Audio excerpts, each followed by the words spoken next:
thank you again, once again, for joining. Today, we are really privileged that we are running this webinar and just talking about the theme, Unlearning and Relearning, which is very interesting to me, not just as a facilitator of the network, but also I'm really looking forward to how I can now position myself and embrace the change that is happening. COVID has presented opportunities for us to learn, and I believe to also unlearn and to unwind. And I think things are happening so fast that we never really get time to think about what's happening. We are running, and particularly as entrepreneurs, we run to provide solutions. We run to deliver and remain as relevant as possible.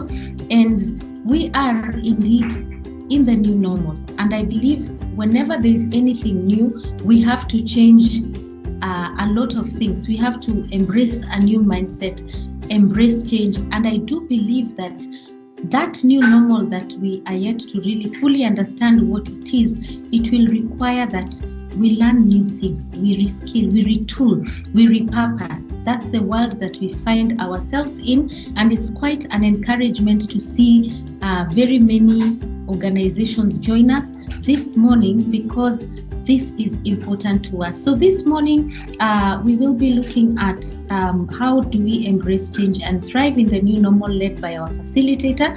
The webinar is designed to help us to recognize and overcome the limiting mindsets that will help us to move our business to the next level, because a lot of us are feeling stuck. And how do we program our minds for growth and for change? And to lead us this morning is none other than our great facilitator, who is a friend of mine. She's a member. She was actually one of the very first people that joined our network when we were so new. We hadn't even understood the market very well. Christine is a well-known person in Kenya. She's an author, she's a speaker, she's a training consultant. She's very seasoned in areas and matters of leadership and management. So welcome, Christine, and let's enjoy the webinar. Thank you. All right. Thank you very much, Wangeshi. Indeed, this is a great pleasure. Now, I want to briefly talk about the objective of our session today. Like I said, I will share slides every once and now and again, but I don't want to be all about slides. I would much rather we have eye contact and look at each other. But really what we are talking about, like Wangeshi said already, is to embrace change. Change has hit us mark between the eyes, and we are either going to roll over and die, or we are going to adjust. Now, I like that I'm talking to entrepreneurs, to business people, because we are usually more inclined to adapt to change. We are more positive than the rest of humanity. So this shouldn't be a very difficult conversation to have, but nothing will ever be the same again. Absolutely nothing will ever be the same again. We are never going back to what we knew. There's nothing we can do about it. Somebody once said that the only constant in life is change. So at this time, we are having to realize that life itself is made of change, but this one has just hit us more suddenly and more profoundly than the other changes in our lives. Because, for example, if I give you an example, you're 1 day older today than you were yesterday, but that is not a change that you're feeling necessarily. That is just something that happens gradually. But this one, especially for us, let me give you an example. Our business pre-COVID was basically organizing seminars and conferences and doing these meetings physically. So somewhere in the beginning of March, our business was cancelled in a flash. We found ourselves without any work all of a sudden. So we have to adjust. So in having to adjust and having to observe everyone else trying to make adjustments, I have been doing this, and I'm trying to share some of the insights that we've had through this. Now, change in itself is neutral. Change is completely neutral. It is what we make of it that determines where we get, whether or not we succeed through it or not. Change, let me give you an example. Change is like traffic. Traffic is neutral. Traffic is just on the road. Now, whether you get upset with the traffic or not is your decision. How you react to it is your decision. You can either calm down, play something, use that time to do something else while you sit in the traffic, Or you can get all agitated and start honking at the other driver. Your reaction does not change the fact. So in the same way, COVID is here. We are going to have to live with COVID. So the best that we can do is to adjust and make adjustments so that then our lives will benefit from this new normal. Find what is the benefit in this? What can I benefit from this? So the objective of this program is to help us, first of all, to understand why is change such a difficult thing for us, and then how can we embrace this change to be able to make it to our benefit. So we want to go within, we want to address those blockages that make us resistant to change. And let me prove to you that you're resistant to change. You are over 10 years old. Usually the young children, they find adjustment very, very easily. I don't know if you've taken a child into a group of other children who they didn't know before. How soon is it until they are playing together? 2 minutes, 5 minutes? Adults, we tend to be more resistant. If I meet you, I don't know you, I'm looking at you suspiciously, I'm wondering, who is this person? Do I know them? Do I trust them? As adults, so as long as you're an adult, chances are you're more resistant than you are friendly to change. So let us all look at ourselves, okay, this is where I am, and this is how I'm able to move forward. So we want to go within and address those mindsets, those ideas, those blockages we have that are within us that make change difficult. There's a story I like that, there's a quote story that I read that says, the illiterate of the 21st century will not be the people who cannot read and write. It will be the people who cannot learn and relearn. So we have to rethink the whole idea of who is illiterate in this 21st century. In this century, we have to be learning all the time. We have to be learning. So first of all, the first thing is to do is to unlearn what we have learned. And we are going to go through some of the things that we have learned in our lives that make our learning that much difficult. We'll go through a few of them. Let me share this of a young artist who went to a guru, a much older person in his field, and he said, he was actually a musician, and he said, Master, teach me everything you know. And the master said, I'm unable to teach you everything I know because your mind is already too full of what you already know. So we are going to have to override some of the information that we have so that then we can create new files like in our mind. If you think of your mind like a computer, it's already full. I'm sure sometimes your computer will tell you, you need to either delete some files, you need to save some files on a cloud so that then make room in your disk for new information. So look at your mind as a computer program. Your disk is full. It's now. There is nothing wrong with what you know so far, except what you know has brought you up to here. But you're trying to go there. So you will need to create new files in your mind to take you to the next destination. Because unless you're going to learn something new, unless you're going to do something new, you're not going to get to a new destination. I'm sure you're familiar with the adage that says that doing the same thing and expecting different results is what is called madness. So we are going to have to reprogram our minds so that then we are able to adjust to the new normal, like Wangeshi was saying. Now, the distance between where I am and where I'm trying to go may not be in things I need to learn. Let me say that another way. I already know how to let me use an example. Have you ever seen somebody who has financial challenges? That's all of us, isn't it? Do we know how to make more money? Yes, we do. So basically, my wealth level is getting higher if I am spending less than I am making. Those are things we know on a theoretical basis. But why are we not doing them? Say, for example, I want to lose weight. What do I do to lose weight? I need to make sure that I'm taking out more than I'm taking in. I need to check my diet. I need to check my exercise level. These are things we know from a theoretical perspective. But why am I not doing that? Now, there comes the things that I need to unlearn. There is files in my mind. There is programs running in my mind which are blocking me from doing what I already know to do. So that's what we are calling by what we need to unlearn. Let's use food, for example. I think I'm speaking largely to a Kenyan audience. So if I was to ask you, would you come to lunch if I was going to serve frog eggs? Chances are you'd frown about it. Chances are you would think, what is she talking about? Is she crazy? That is not food. All right? The reason you'll not be eating frog eggs is not because frog eggs are not food. It's because you have not been conditioned and raised to think that that's so. We are basically a computer program that is programmed in two ways. First of all, we have generic programming. Those are the traits that you inherited from your father and your mother. And then there is the environmental programming. Now, this begins even before you're born. When a baby is still in their mother's womb, they are hearing all these things, that the conversations around them and all of this. So by the time you get born, some sounds are already familiar, some voices are already familiar. A newborn baby will know their mother's voice.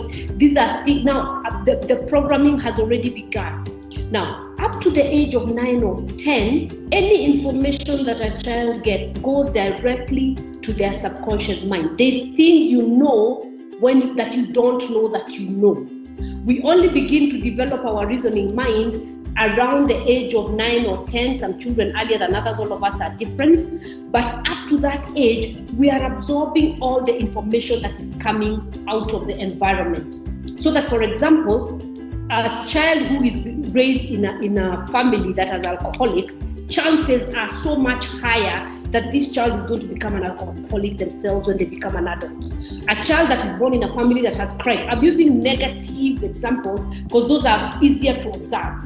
A child who has been raised in a family that is full of crime, that's a crime, they are going to be tolerant to crime, they are going to approve of crime, they are going to participate in crime, based on the programming, environmental programming that has happened in their childhood. Now, if we flip the coin and look at positive traits, most children raised by leaders are going to become leaders themselves. It's what they observe unconsciously. It's what you just pick up from the conversations that are ongoing. So a lot of what is going on in our minds has been programmed. So that now if I'm telling you to have a meeting online, for example, you're thinking to yourself, but I haven't greeted them, I haven't shaken their hand. We are used to eye contact. All of these are functions of our programming, of our environmental programming, which we have had ever since we were born and which are standing in the way of us learning something new. So that is what I mean when I say we need to unlearn most of what we have done. Now, let me give you examples that you might recognize from your own childhood. A lot of us have been raised to think that money is in short supply. I'm sure a lot of us have grown up hearing that money is in short supply. Now, most of our parents, or the parents of our parents, were raised in the colonial times. Everything was a struggle to get. And therefore, we had, whenever we asked for anything, we were told, no, sorry, we can't afford that. No, sorry, stop wasting that. No, sorry, that is not for us. Now, that becomes ingrained in our system, so that later on, even in adulthood, when we are trying to make decisions, there is that computer programming that is saying money is in short supply. Another example would be, for example, you observed your parents fighting about money, and maybe this was something that happened when you were 2 or 3, when you were 5 or 6, when you were really a very small child. But then what happens is you then go through life looking at everything from a screen that says money is something people fight about. Money is something that's going to bring discord. People are going to get into a fight based on, and therefore you avoid money, therefore you mentally resist anything that is going to, now that becomes a default, a generation. And your children are learning this from you, you're learning this from your parents. It's something that goes on generations, so there is actually no one to blame. I was giving examples of things that have ways in which we can tell that our minds have been pre-programmed, and things like having observed our parents fighting over money, and maybe that happened very early in your life, maybe just a conversation that you caught, and more often than not you find that those are things that stand in our way, so that then we are now, whenever we make decisions, we've got this notion at the back of our mind that money is something people fight about. So for the most part, you're not like eager to do things that have to do anything. You create your own blockages. You create your own blockages around money or around any other thing. This is just an example that I'm giving that gives us an understanding of what the subconscious mind is and how it works. Now, research has proved that all the actions, all the thoughts that we think are 95% controlled by our unconscious mind. Now, our conscious mind, like I said, think about it like a computer program. It's been programmed either environmentally or genetically with all the experiences, all the words you've ever had and all of that, so that our reactions, our thoughts, our words, our actions all come through the subconscious mind. Now,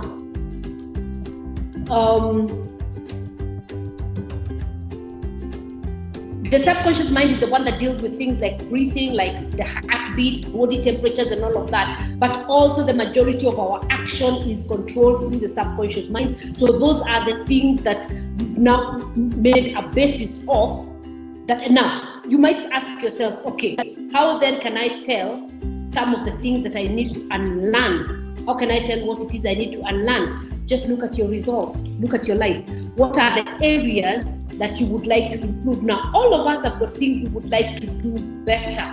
All of us have got areas of our life that we would like to improve. I'm saying that the way we can tell which areas we need to reprogram our minds, where we need to learn and then learn a new system, you can usually tell that by our results. If the area you would like to improve is you'd like to grow your business. If your business, for example, is turning X amount of money, but you would like to 10X that amount, you would like to 5X that amount, you'd like to multiply by 20, you'd like to grow your business, but there seems to be a blockage, that will tell you where your mind is at, and that is where you must have areas of things that you need to unlearn. There must be a program running that you need to unlearn. Now, let me give you some examples.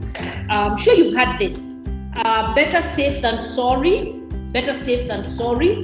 That is, it's a cliche almost that is used all the time, and it's something that I suggest that you unlearn, because that has to do with our risk tolerance. You guys are business people, and therefore you know that business is all about risks. So whenever you take the safe position, chances are you lose out. Let me give you an example. As soon as this whole COVID thing came and our business went fast and everything, I discovered I had to go online. And what did I do? I took my phone. I did not know what Microsoft Teams is. I did not know how Zoom works. I did not know any of that. I just took my phone, I placed it on a stand, and I recorded a video. Just start somewhere. Am I going to look like a fool? Likely. Are people going to laugh at what I'm saying? Probably. But I'm going to learn something new. So one thing that you can do is to lose the whole notion of what are people going to say about me. Now, again, you guys are entrepreneurs, so you do not dwell too much on what are people going to say, because they're looking for approval. A lot of times is what stands in the way of our progress. Another example would be, life happens to you. That is not true. Life is what you do with what happens to you. That is usually a victim's mentality. Whenever you think that things happened to me or COVID happened to us, COVID is neutral. Just like we say, traffic is neutral. It's not a good thing, it's not a bad thing. What will determine is, what will I do with it? All right? Another one that I like to talk about all the time is this: age is a thing. Age is a thing. Age is not a thing at all. Now listen, my body is older today than it was yesterday, for sure.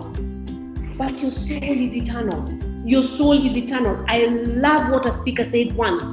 Don't let an old person move into your body.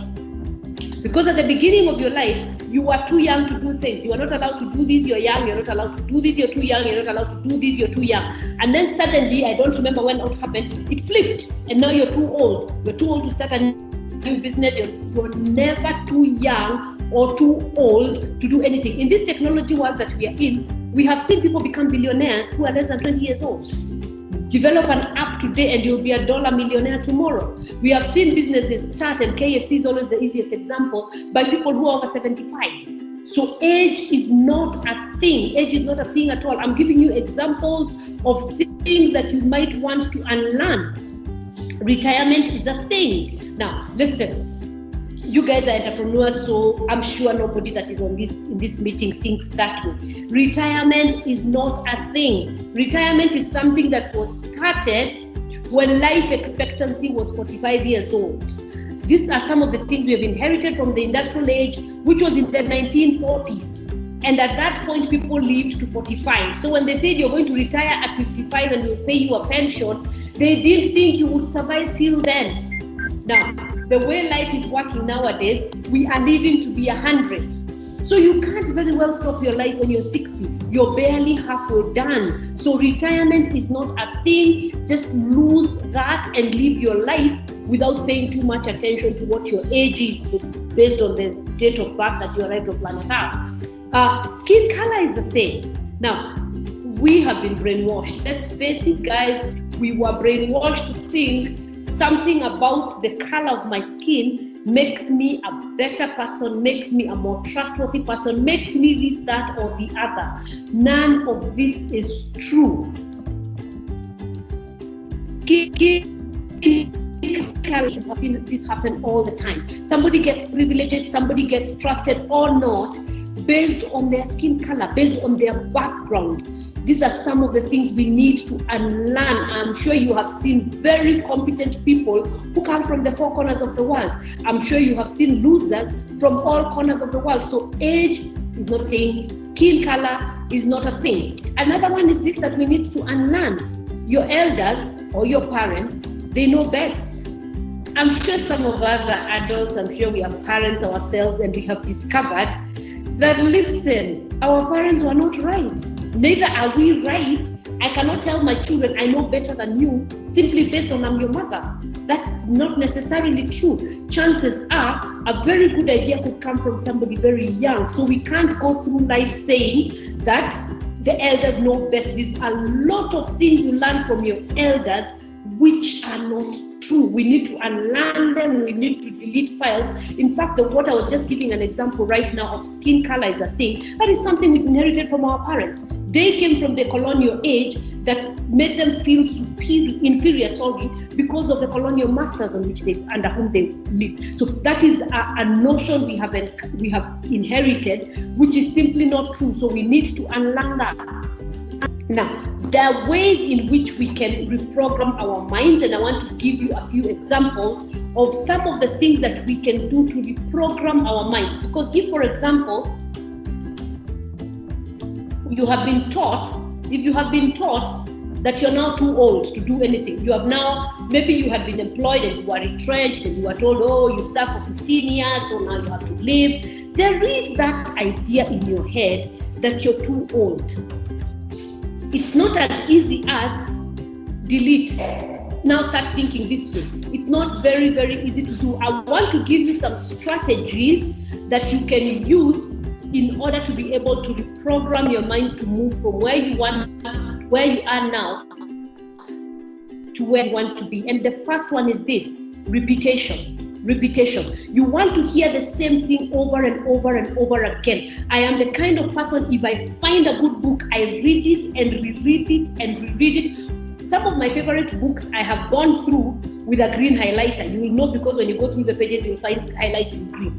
Another time I went through holding an orange highlighter. Another time I went through holding a blue biro. So I went underlining and writing notes in blue.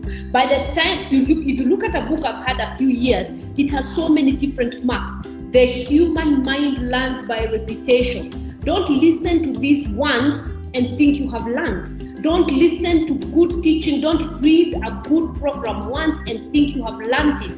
The human mind learns after hearing the same thing 27 times. These are facts that have been scientifically proven. So if you want to learn something new, if you want to override the programming that is in your mind, which may have been there for 20 or 30 years, you want to use repetition as a strategy. Listen to positive material, listen to it over and over and over again. I'll give you an example: the battered woman syndrome. If, for example, today a woman is married to somebody who is going to start beating her all the time and telling her you're useless, chances are she begins to believe it. I'm sure you have seen that in school as well. If a child is told you're useless, you're good for nothing, you can't understand anything, chances are that person begins to believe it. So that tells you that the human mind learns by repetition. So now we want to use this on the positive.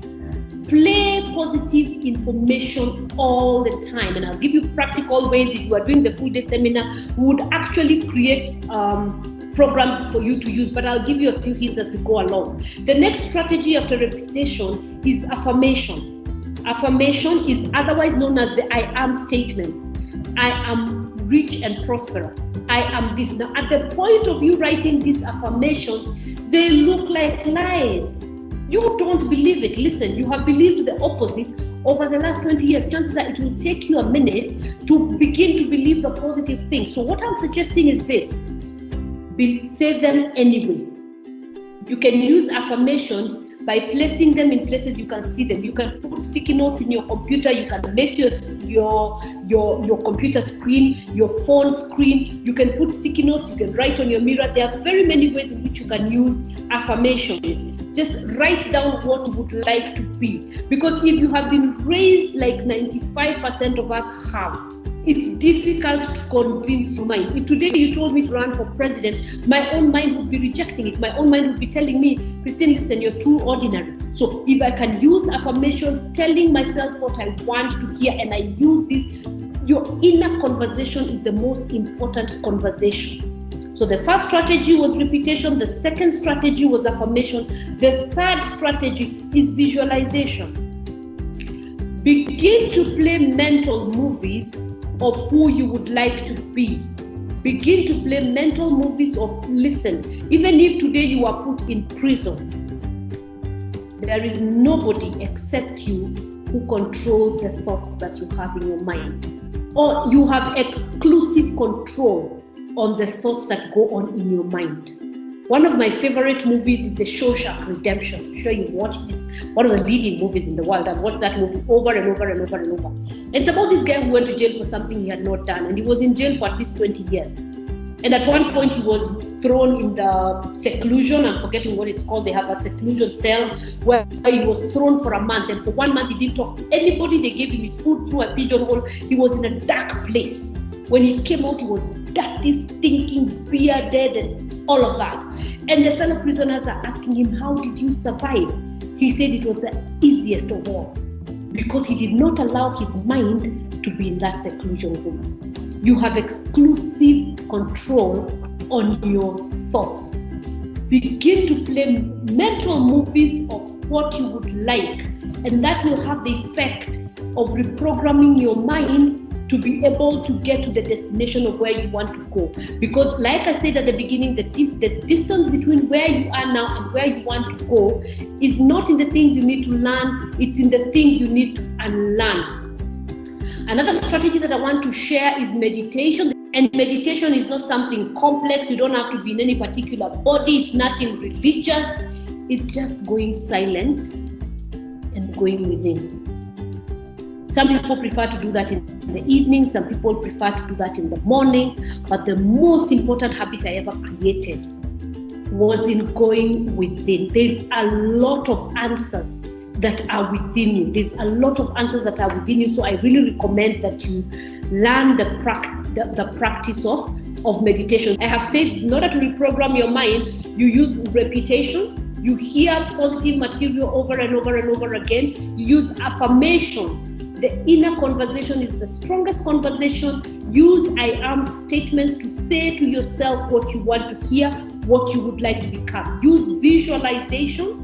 The simplest way to look at visualization is playing mental movies within your mind to grow you from where you are to where you want to be. And finally, I have suggested that you use meditation, which is simply going into a quiet place and tuning into your spirit. I am not going to give a religious talk or anything, but all of us are led by a much bigger spirit, much bigger power than we are. And that is who you're tuning into when you go into meditation. Now, because of the time being so compressed, I want to share 10 steps of learning to reinvent ourselves. Whether you want to reinvent your life, whether you want to reinvent your business or your career, I want to share 10 strategies in which you can reinvent yourself. And the first one is this: live in the now.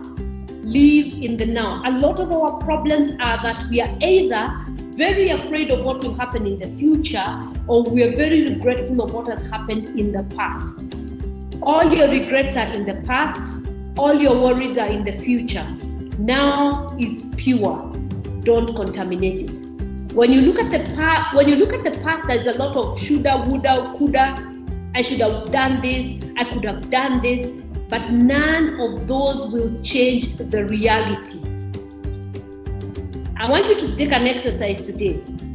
I want you to write down on a piece of paper everyone who is to blame for the state of affairs that you find yourself. Maybe your parents did not take you to the right schools. Maybe your parents loved your sister better than you.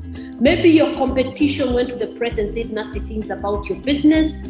Maybe somebody did, whatever it is that someone has done to you, I need you to write it down. Write all the blame list. Write a long list of all the things that are to blame for the situation you find yourself. When you finish, write that list, ask yourself, what has changed now? Nothing about your blame list changes the results. Blame is a totally wasted emotion. It's a wasted emotion completely. I am suggesting that you step on it. Whatever it is that has happened to you, step on it. I like the analogy of two rats that were thrown in a bucket full of cream. And they started running and struggling to try and get out. They were struggling to try and get out. And one of them gave up and just sank into the cream and died. The other one kept on stepping on the cream, and what happened? The cream turned into cheese, and so it became firm, and the rat was able to ride out. I'm saying this to say, probably some of the things that have happened to you are the stepping stone that you're going to use to get to where you're trying to go. So lose the blame list completely, live in the now. Second strategy, you are capable of so much more than you think. You are capable of so much more than you think. Now, at the risk of exposing my age, I'm going to let you know that I went to NYS before campus. And what happened is we were put through. Now, most of you are looking at your age here, I'm looking at your faces, and none of you will know what NYS is, so I'll break it for you. We went to a pre-university training that was for 3 months, that was paramilitary.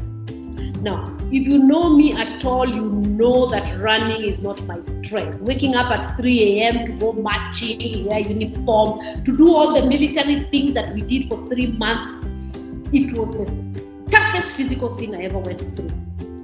But the one thing I learned out of all of that was this: I am capable of so much more. I remember coming from that, and my mom would give me an errand. My mom would tell me, do this, and soon she's like, "See, I told you to do this." And I'm like, I became so much faster at everything I was doing. I became so aware that my physical body can do a lot more than we often require of it. Now, a lot of the things that we think, like growing old, that's just a learned way of thinking, that you are limited in any way physically. You are a lot stronger than you think. So one of the points I want to make, our number 2 strategy, is you are capable of so much more. So what else can you attempt? What else can you attempt? Attempt bigger things. Number 3, rewrite your family blueprint. Rewrite your family blueprint. A research showed that the majority of people in mental institutions are there because of something that has to do with their family. If you go to mental institutions, anybody who is going through counseling, 90% of the people in mental institutions, 90% of the people who are addicted to drugs have something in their background to do with their family that they have become unable to overcome. Our conditioning out of our family will normally teach us what to love, who to hate, what to eat, and all of this is something you can override. Remember, we said if you try to write a list of things you know for yourself which you have not been taught by anybody. My list had nothing, because everything I know, I have just been taught. There's nothing I know for a fact. Most of the things that I know, I have just been taught. Now, if you override your family blueprint, in other words, if your family is a family that believes you must be a university professor to be somebody, just lose that notion. If your family believes whatever it is that is of a negative connotation, that comes out of your family background, I am suggesting that you override that. Number 4, embrace feedback. Embrace feedback. You want to keep people around you, one, who praise you. We all have a need to be approved of, to be praised. It's a good idea to have people around you every once in a while who will, and I'm not looking for bootlicking here, people who will let you know, Christine, the way you are going, this you have done well. Everyone requires encouragement, and entrepreneurship is a very lonely journey. So if you can find people who will agree with you, who will encourage you, that's a good thing. But the second category of people when we say embrace feedback is you need to have people in your life who are candid, who are going to let you know that this is not working. In as much as we need encouragement, don't be the biggest fish in your pond. If you're the biggest fish in your pond, please move ponds, because you're the average of the 5 people you spend most of your time with. So you need friends around you who will give you the truth of what the situation is, what you're doing well and what you're not doing well.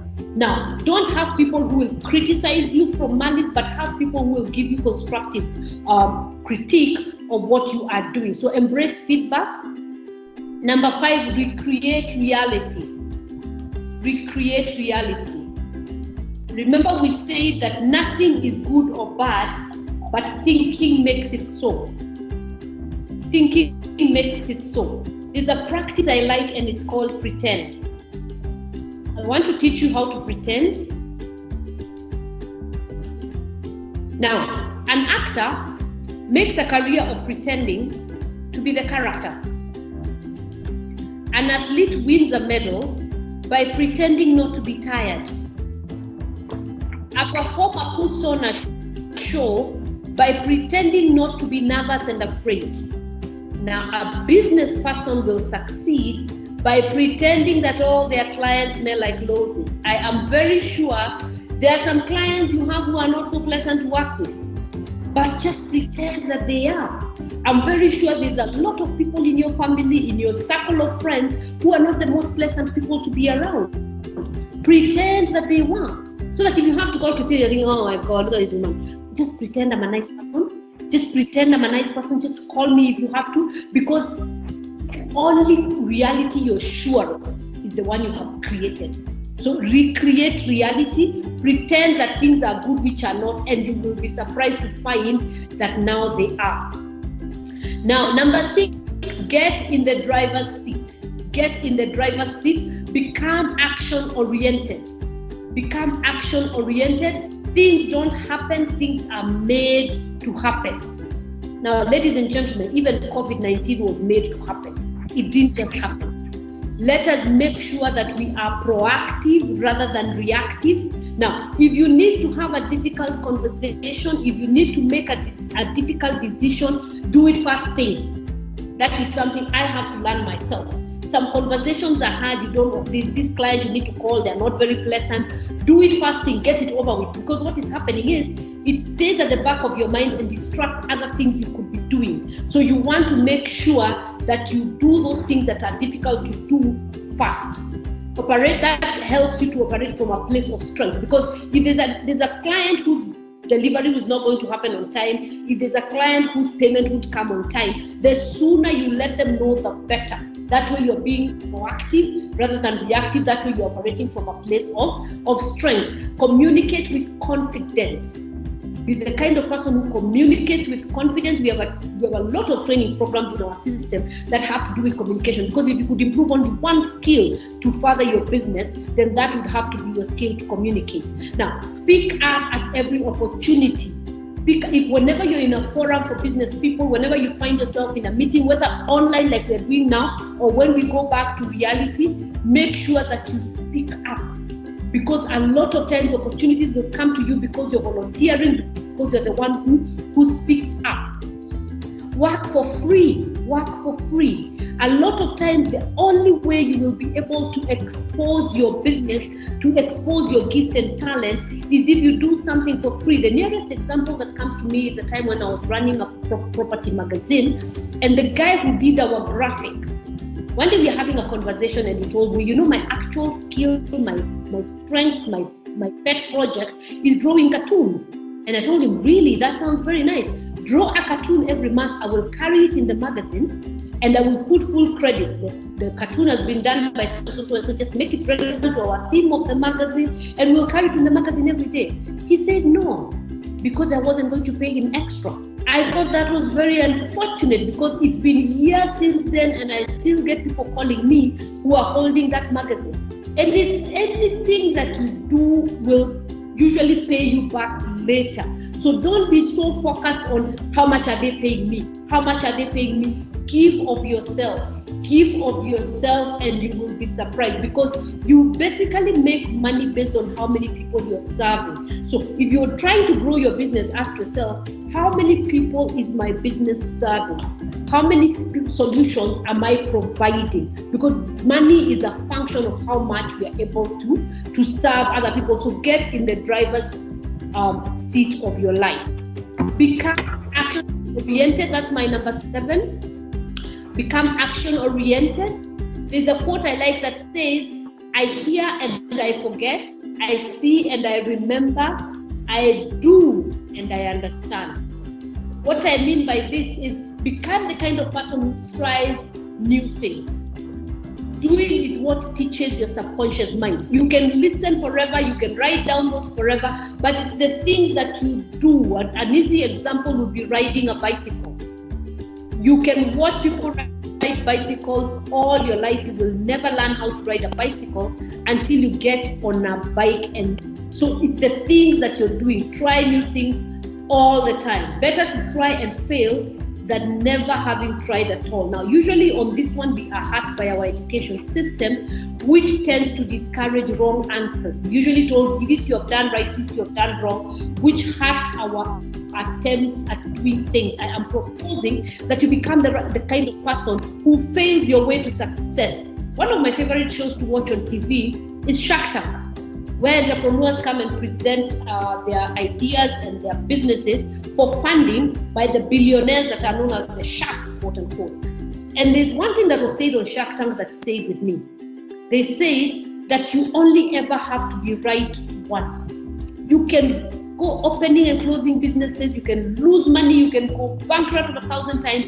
You only have to be right once. But once you're right, that can make you into a billionaire. So become the kind of person who takes risks and who tries new things. Number 8, be a change agent. Be a change agent. Now, as an entrepreneur, of course, you're a creator. The point I want to make here is this: trust your gut. Trust your gut. There are very, very many times when we have very, very good ideas, but we put them down because we haven't seen it before.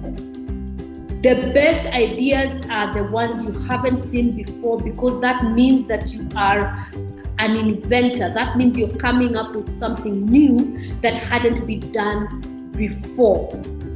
If a lot of people don't approve of what you're doing, chances are that is confirmation that you're right. Because guess what? The majority are never right. The majority are never right. In my personal opinion, and this is just my personal opinion, I think that democracy is one of the tragedies of history, because democracy assumes that the majority are right, and the majority are never right. The majority are never. So if you find yourself at a place where you have to do something that has not been done before, let me give you an example.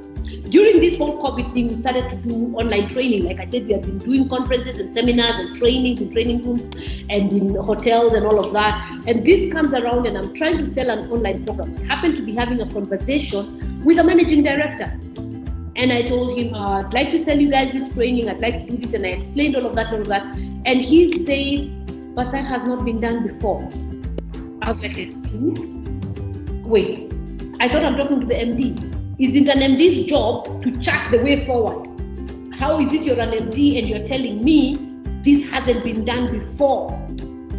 Now, become a change agent. The most risky things, the things you haven't seen done before, the things that look scariest, the things that make you stand out on your own, are likely the things that will propel your business forward. Number 9, allow yourself, actually branches out of the number 8, allow yourself to stand alone. Allow yourself to stand alone. This is one of the most difficult things, and this is what makes entrepreneurs, because at the end of the day, you can't give in to peer pressure. You cannot give in to peer pressure.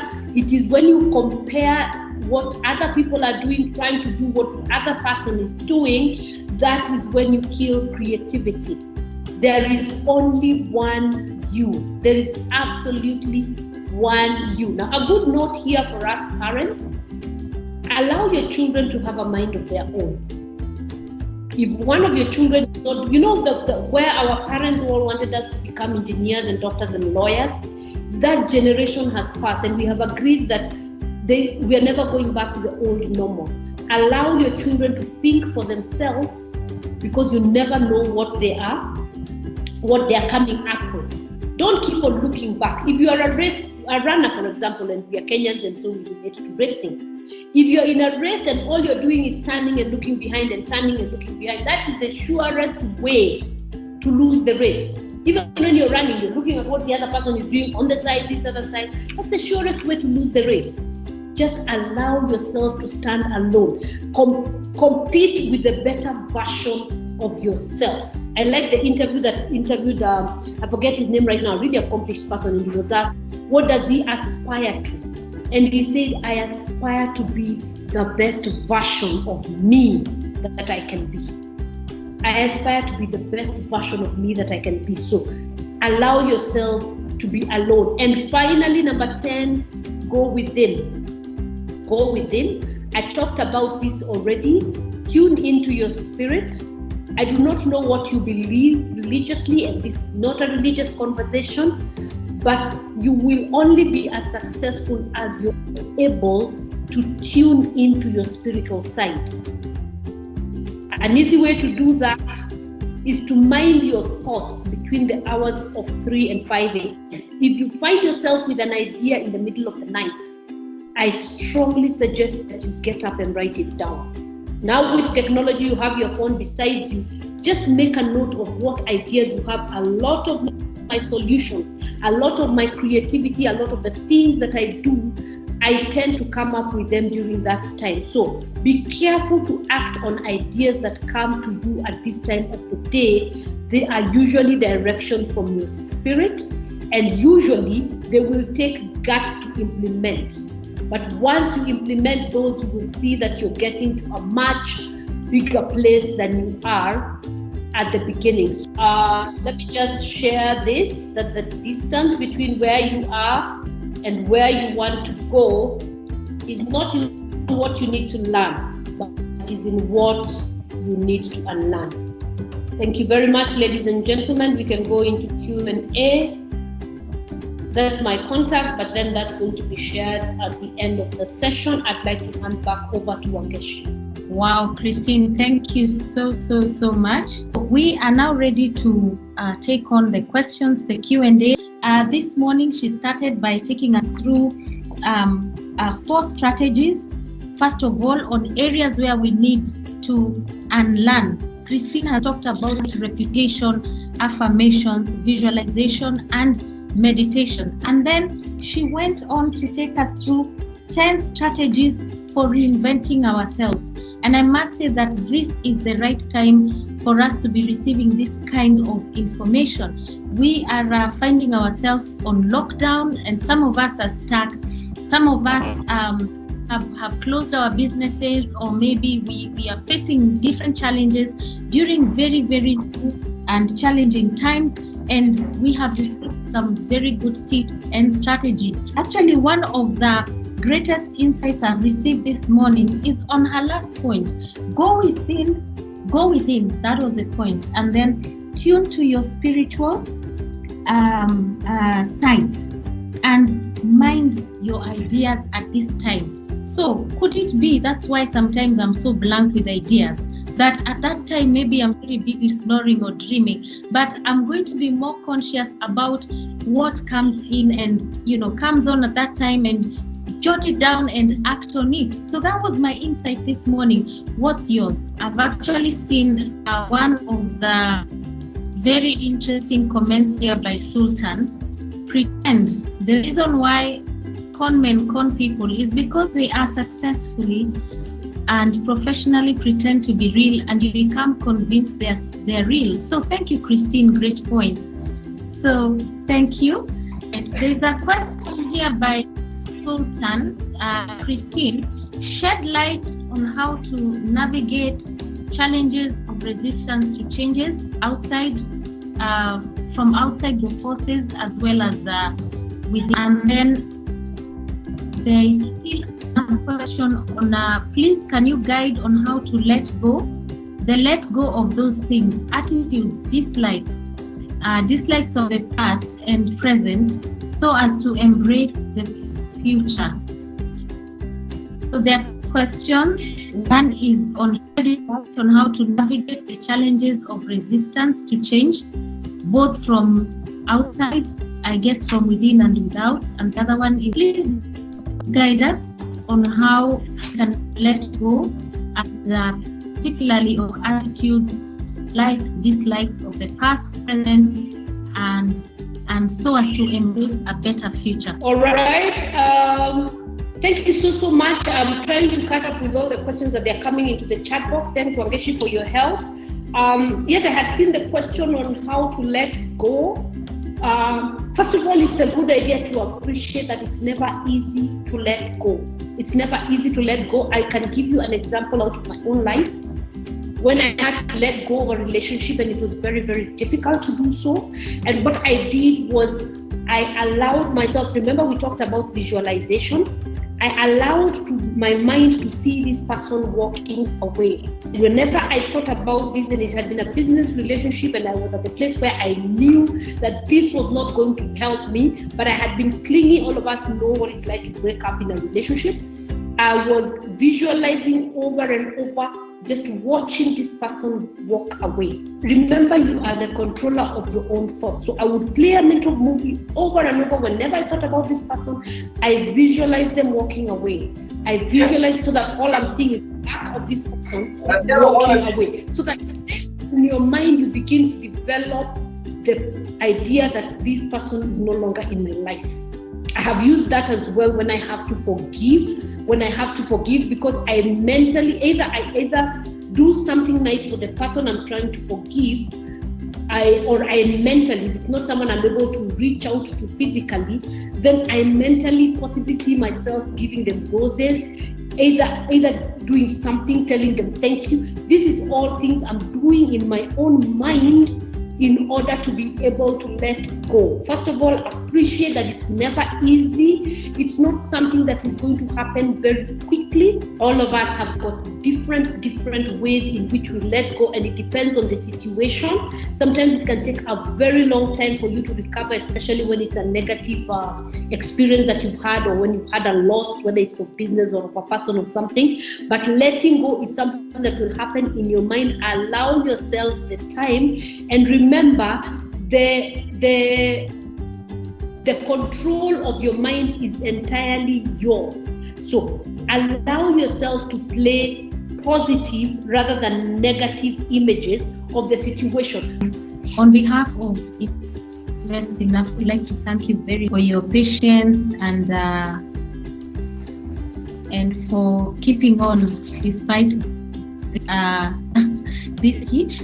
We do believe that you have gotten something. We wish you all the best. Let's unlearn to and go out and reinvent ourselves. I believe we are going to build even better business, and we will emerge stronger. So thank you so much, and God bless.